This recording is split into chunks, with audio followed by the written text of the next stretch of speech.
Breaking news చూస్తున్నాం. చార్మినార్ పరిధిలోని Gulzar house అగ్ని ప్రమాద ఘటనపై కాంగ్రెస్ ఎంపీ లోక్సభలో ప్రతిపక్ష నేత రాహుల్ గాంధీ తీవ్ర దిగ్భ్రాంతి వ్యక్తం చేశారు. అగ్ని ప్రమాదంలో పలువురు మృతి చెందడం అత్యంత బాధాకరమన్నారు. మృతుల కుటుంబాలకు ప్రగాఢ సానుభూతిని తెలిపారు. క్షతగాత్రులు త్వరగా కోలుకోవాలని ఆకాంక్షించారు. మరోవైపు సీఎం రేవంత్ రెడ్డికి ఏసీసీ అధ్యక్షుడు మల్లికార్జున ఖర్గే ఫోన్ చేశారు.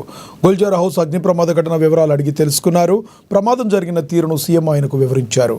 ఎప్పటికప్పుడు సహాయక చర్యలు పర్యవేక్షిస్తున్నట్లుగా తెలిపారు. ఘటనా స్థలానికి మంత్రులు వెళ్లినట్లుగా తెలిపారు.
గుల్జార్ హౌస్లో జరిగిన భారీ అగ్ని ప్రమాదంలో 17 మంది మృతి చెందారు.